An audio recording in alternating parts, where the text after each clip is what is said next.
Just ask before we get started if anybody has any cell phones, if you could just put them on vibrate or quiet, that'd be great. Last week, the President of Guinea-Bissau, Nino Vieira, assassinated. Genocide, rape, pillaging have not stopped in Sudan or Chad.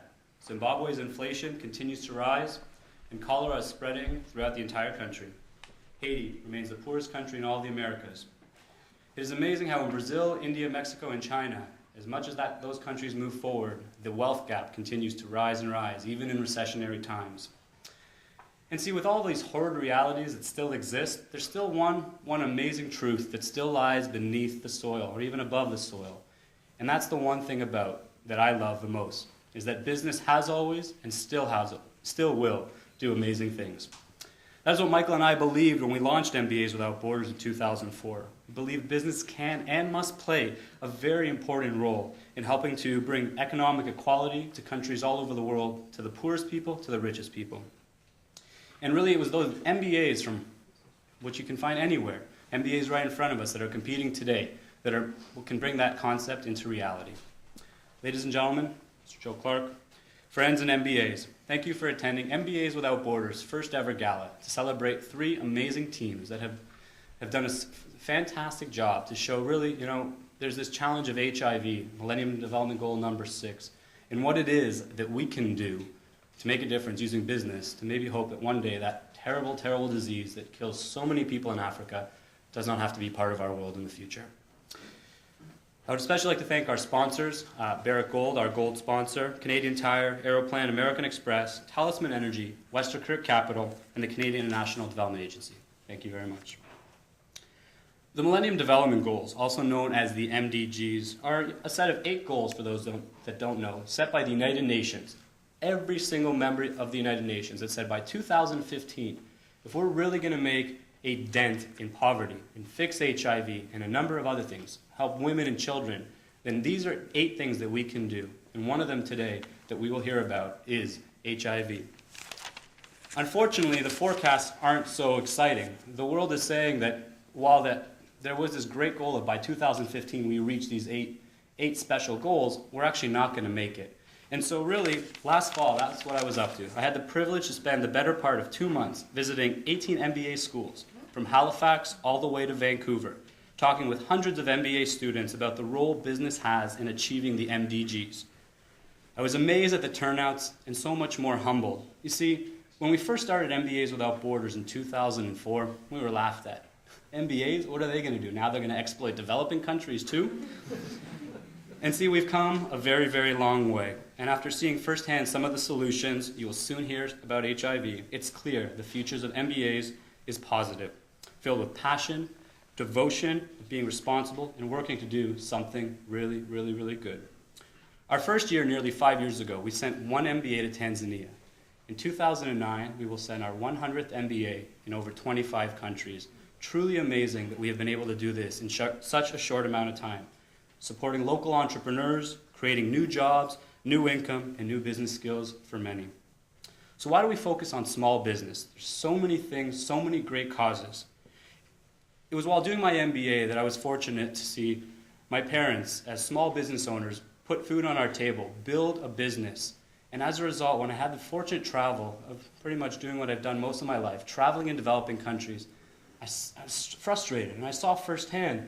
I said, if small businesses have done so well for immigrant families, for any family in Canada, US, every G8 country, every successful nation, why have we not given that kind of attention to small businesses in the developing world? G8 countries, over 60% of businesses are small businesses. We provide all the human and financial support that they need. In the developing world, Africa, Asia, Latin America, that number is a staggering over 95%. And unfortunately, whether they want financial or human capital, that doesn't happen. And so MBAs Without Borders is proud to support the human capital development of small businesses and not-for-profits that are trying to alleviate poverty by building business. So why MBAs? What's so special? Well, for those that don't know, it's actually kind of interesting. In 1960s, when MBA programs were really starting to develop, 5,000 MBAs graduate every year. Last year, over 100,000 MBAs graduate around the world. And so just imagine, and that's my belief, imagine a small percentage of these MBAs working on peace, working on sustainable living, building up countries, working on green trade solutions between developing countries, north and south, south and south. 2 years ago, we were fortunate enough to send Ben Mendel from Columbia University to Ethiopia. In just a few months, he helped certify over 30 local coffee cooperatives that now, because of his efforts, they can sell coffee at a premium to both Starbucks and Second Cup. Last year alone, that brought in over $100,000 in net income to a group of local cooperatives in Ethiopia. In a short amount of time, that's what MBAs can do. In 2006, Omar Yaqub, an MBA from the University of Alberta, introduced product placement. For those that don't know, you have Hollywood, which is the largest film industry in the world. You have Bollywood, the second largest film industry. The third largest film industry in the world, funny enough, is in Nigeria, and it's called Nollywood. It is a $250 million industry, and it was a simple little thing. Omar said, if product placement has been so popular in Canada, in the US, and in India, why don't we bring it to Nigeria? For those that don't know, if Nigerians watch a film, it's usually an independent film. In their backyards or in their house, they invite everybody over. And if an African, on average, and this is generalizing, but there is some truth to it, will watch a movie, chances are it's a Nigerian film before it's an African film. So Omar was working with a malaria net company, and he said, if Coke does so well promoting their product, why can't we put malaria nets inside a film, inside a movie? So now when there was a hospital scene, there would be a baby under a malaria net. Or if there happened to be a love scene, instead of just getting into bed, the husband would crawl into his malaria net. And while it's funny, it is that psychological factor that has been so successful for businesses in the developed world. Omar said, why do we not bring that to the developing world?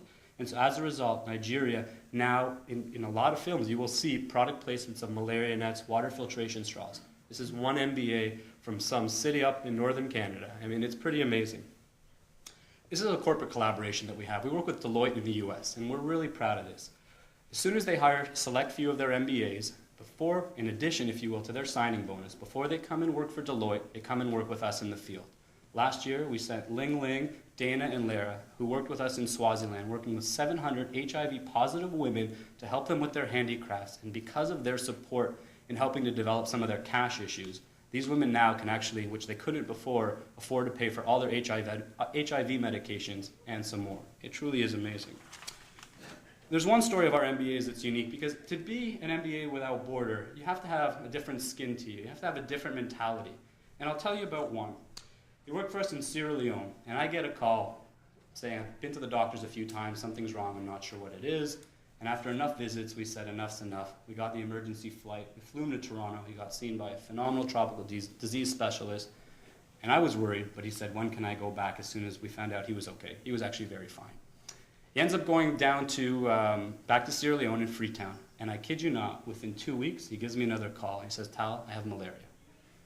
And I said, you gotta be kidding me. I mean, really, there's no way this guy wants to stay on the field. Anyway, he did. Not only did he came and worked with us in Rwanda, again working with HIV-positive women that were beaten and raped during the genocide. He helped develop their handicrafts and broker deals for them with Barney Chicago in the US, and again, bringing in new income for these families and these women and men that they now can support themselves. He then worked in Afghanistan and Kandahar through one of our partners, and he just wrapped up another project working in Haiti with a local hospital. He's an extreme case and a very dedicated case, and I don't think he ever wants to come home. But he loves this because he sees firsthand what business can do. While not all of these MBAs are that extreme, there is this growing trend, and you're seeing it today. And this is why we were lucky. To be honest, we didn't think we'd get more than 25 people to this event, and this is just really is humbling. And whether you're a business person, young or old, MBAs that want to make a difference, business professionals want to make a difference. You're seeing it. They are saying and showing that they want to get in the field, get out and do something different and amazing with their business skills. So before I pass it to Scott, who will talk and introduce our three teams, I want to leave you with one quote that I really like by Seymour Schulich, a great entrepreneur and philanthropist. He says, "Business is a means to an end, namely freedom to pursue the ultimate goal of trying to make the world a better place for you having been here for a very, very short while." Scott, I'll turn it to you.